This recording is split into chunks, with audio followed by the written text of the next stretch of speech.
Okay. Let's talk about this broad-based arrangement. President William Ruto has been forging an alliance with the broad-based arrangement on ODM, which you strongly advised him against, telling them that they will regret working with him. What did you mean by that?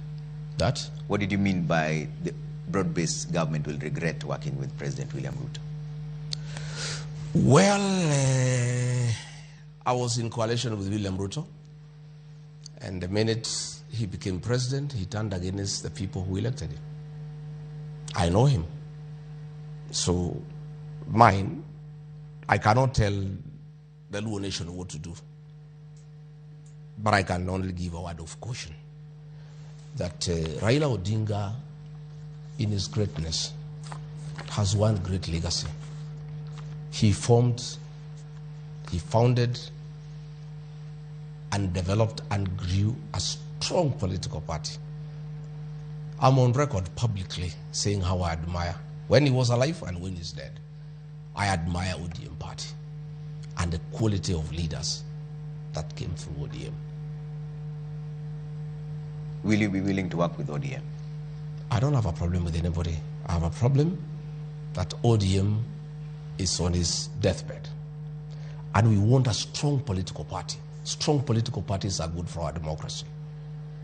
When William Ruto decided to work with Raila Odinga was deputy, and I asked him, you had a lot of problems with this man. You told us this man is the cause of all Kenyan problems.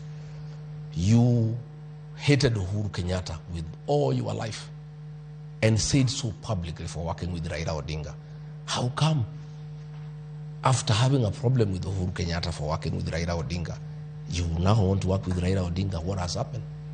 And he told me, we were quite close. He confided into me that we cannot allow ODM to be. We must destroy ODM. So we must get nearer Raila Odinga, get nearer ODM and destroy it so that we are able to govern. This is hearsay you're saying. So you're saying the president wanted to destroy ODM? Yes, he told me. But it is the same party he wants to work with now. How does that make sense? He doesn't want to work with ODM. He has destroyed ODM. ODM is a pale shadow of his former self. What will happen, and you tell me, this NDC that is scheduled for Friday, that is ODM's last supper, and I hear Ruto wants to attend. Let me be very candid with the ODM followers. That is Raila's legacy. Please, don't allow William Ruto to destroy ODM. Because I have been in this space before. The only way a region can protect its interests in a government is through a strong political party.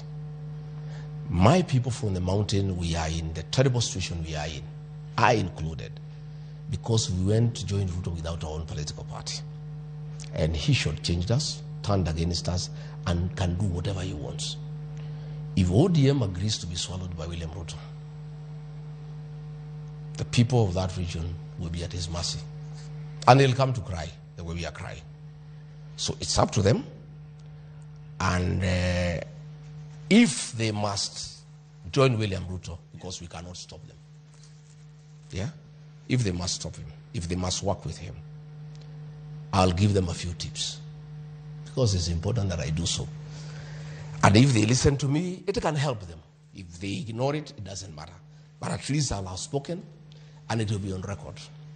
If I had listened to President Uhuru Kenyatta, when he told us that William Ruto cannot be a good president and it's not good for the country, this country will not be in the shit we are in. Myself and the people of the mountain will not be in the predicament we are in. With respect to what's your language, Mheshimiwa? Yeah? What's your language, Mheshimiwa? No, I'm just saying. It's national TV. I'm just saying we will not be where we are. We will not be where we are. And the mistake we made was to join William Ruto in his party. Since that we have learned and formed our own party. And we cannot be swallowed or merged with anybody. We'll have to work, whoever wants to have a coalition with us. Our party, the DCP, will have a coalition intact without being swallowed by anybody. So my advice to ODM.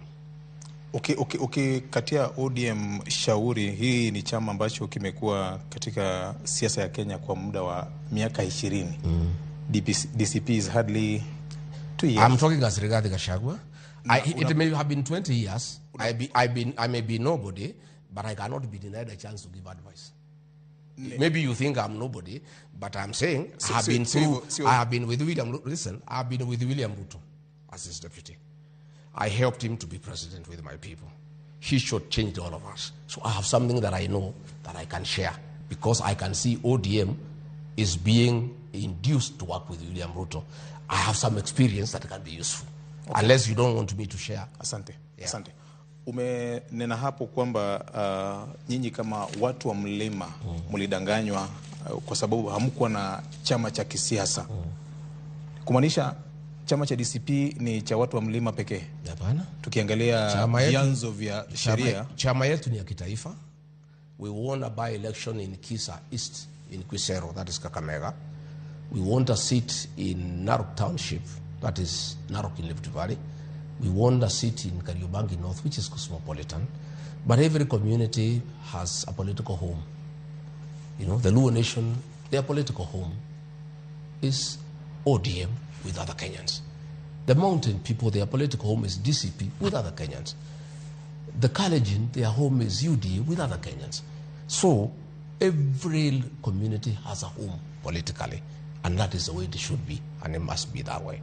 But I am saying, what ODM should do, my honest advice, because I can see it being destroyed, and I can see them along the way crying the way the mountain is crying. One, ODM is owed 12 billion through the political parties fund. If William Ruto is serious that he wants ODM to stand as a political party, John Buddy is the CS National Treasury. They should reduce, ODM should demand 12 billion shillings owed to ODM to be released to ODM, so that financially they are independent and they can chart their own course. Number two, the president has been to Nyanza and made many promises. He has one budget to go, 2026-2027 financial year. Before the elections and after, he made a lot of promises to the mountain people. Mau Mau roads, this, that. Nothing has been done for 4 years. What ODM must make us reducible minimum? All those projects he has announced, they must demand that money be reflected in this last budget. Because if there is no money in the last budget, if there is no money in the last budget, that is just a campaign gimmick. Asante. Listen, let me say a few things I want to say. That money should be reflected in the budget. And it should not be a token. If the project is 1 billion, you can't put 50 million in budget for the next financial year and say the project is funded. The money must be put in the budget. Number three, whatever relationship, whatever agreement that they want with William Ruto, let them learn from me. It must be made public. If they are being promised that they will be given the deputy president, it must be announced publicly. Whatever they are being promised, there should be a public pronouncement. Because the mistake I made, we did some things under the table in writing. Even Musalia, they did the same. All those things were not honored by William Ruto. And I can tell the people of ODM, things they are agreeing with him, they will not be honored unless he makes a public pronouncement. And they should demand early enough so that they have time to look elsewhere in case they are not satisfied with what they are agreeing with him. Number four, and the most important, to make sure that ODM stands. William Ruto had no footage in Nyanza. He had no footage in Coast. He had no footage in Northeastern. He had no footage in Western. If ODM enters in agreement with William Ruto, they must demand that those areas are zoned for ODM so that they have enough members of parliament to be able to go into government with. But if they open up their strongholds, William Ruto, and UDA that has no presence in those areas, they will be swallowed. And that is what is happening.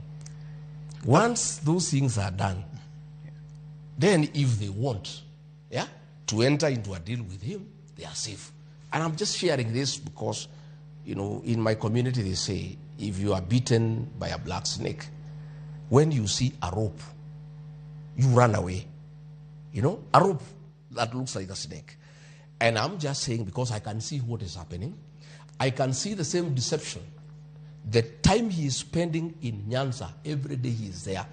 He spent more time. He was 9 years in the mountain. Nowadays he doesn't come. The same script.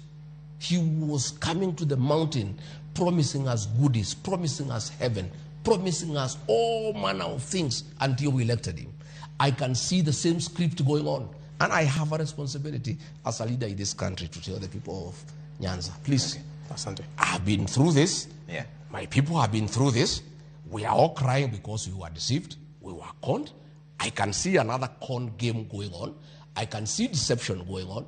Please be aware. Okay. And if you don't heed and it happens, please never say Rigathi never told us. Wacha